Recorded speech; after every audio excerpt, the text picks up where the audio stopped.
Hey guys, hope you're having a great day. Your old buddy Tim back in the conference room today with another video for you. And the topic of today's video is what we in the business call a hot topic, given the seller's market that we are in. And the topic is appraisals.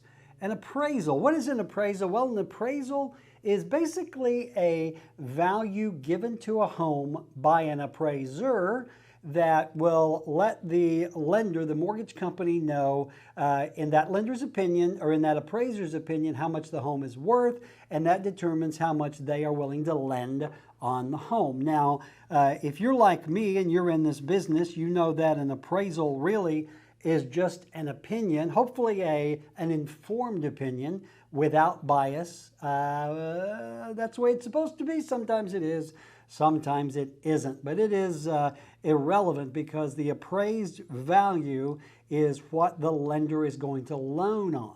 So what does that mean in today's market? Well, we're in a seller's market. You know this. We're at a 20-year low in inventory.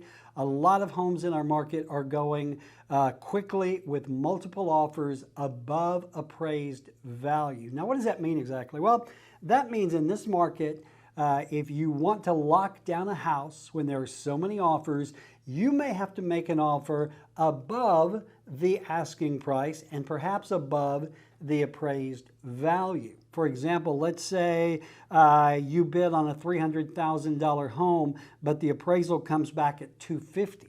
The lender is only going to lend a portion of the $250,000.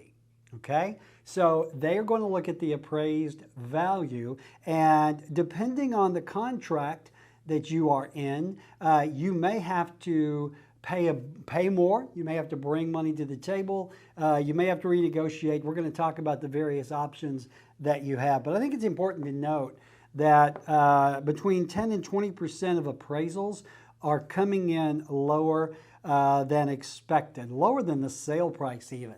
So again, if you are paying $300 or bid $300 on a home that's for $250, you're going to have to make up your mind what you're going to do. So let's say you're in a situation where you are selling a home or buying a home. The buyer has offered $300,000.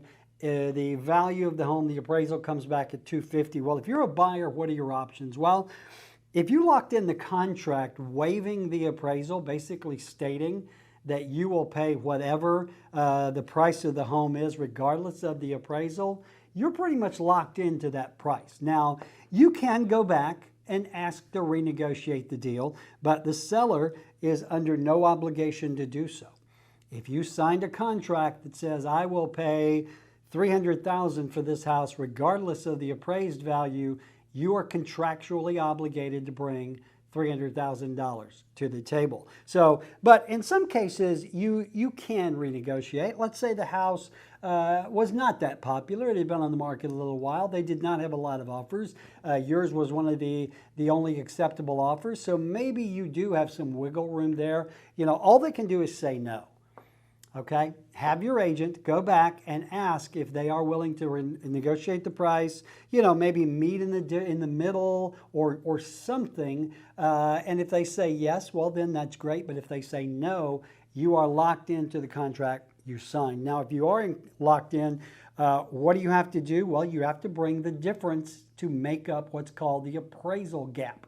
The appraisal gap is the gap between the appraised value and the price that you have agreed to pay. That is the appraisal gap. So in our case, with our example, if you said, I will pay $300,000 and it appraised at $250,000, the appraisal gap is $50,000. So your option there, if you have the money, is to bring that money to the table to cover the appraisal gap.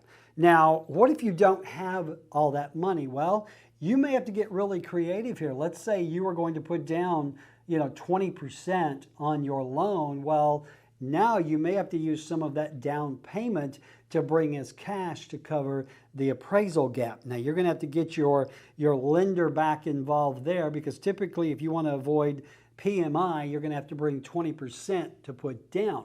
But again, if you're locked in to bringing cash to closing and you don't have that cash, you may have to get creative. Now, let me say something to you sellers out there.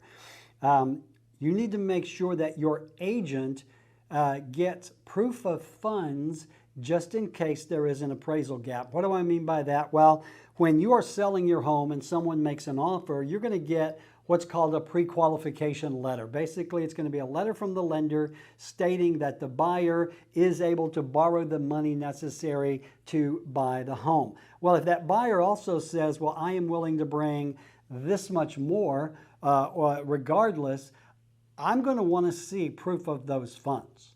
All right. And again, you won't know what that appraisal gap is until you have the appraised value. But realtors, we have a good idea what a home is going to sell for. And so as the seller's agent, I would ask the buyer's agent to provide us with proof that the buyer has access to the cash to bring to closing if need be. Okay, so you can always pay the difference. Use some of your down payment, or maybe you had money saved that you were going to use to remodel. You've got to tap that cash if you want to do the deal. So, the other thing that you can do is you can try to rebut or contest an appraisal. I've had this happen where the appraisal would come in low. We contested the appraisal. And again, this is something your agent will do. He will go find comps trying to justify the price. We can resubmit that to the lender. Sometimes the lender will have the appraiser go out based on the new information and do a new appraisal. Sometimes they won't. And I've had it work both ways. I had a house that it was on the market for $199. We got an offer of $230, waiving the appraised value. Well, the appraisal came in at $200,000, $30,000 under the offer. And so, of course, the seller and the buyer was freaking out. They didn't expect that big of an appraisal gap. The seller refused to budge. He was going to enforce the contract. So the other agent and myself got together, and primarily it was mostly the other agent who was really good. She got different comps. She worked with the lender to submit those. They did a reappraisal, and guess what? It appraised at value at $230. So you never know. Appraisals are like a box of chocolates. You never know what you're going to get. That was terrible. Can't believe I did that on camera. And the other offer, or the other option, is if there is too large of an appraisal gap and you don't have the cash, you may have to just walk away from the deal if the seller will let you out of the deal. There seems to be a thinking out there now that anybody can just walk away from a real estate contract without any kind of repercussions. Oh, nay, nay. That is not the case. That offer is a bona fide legal document. It is a contract, and you may not be able to just say, hey, I'm going to walk away. Even if you offer to let them keep your earnest money, if that seller does not want to let you off the hook, you are not going to get off the hook without a legal battle. It is going to be a breach of contract, and odds are against you. You are going to lose. So you may end up paying, not only forfeiting your earnest money, but having to pay some kind of other amount, $10,000, $20,000, $30,000 to get out of this deal. So the bottom line is appraisals, again, in this market, if you are waiving the appraisal, you need to understand that that's going to mean that you may end up having to bring a bunch of cash to closing. And if you do not have that cash, do not make that offer, do not sign that contract, okay? Go find you a house that you can afford. Just remember, once you sign that contract, it is binding, and you cannot just walk away.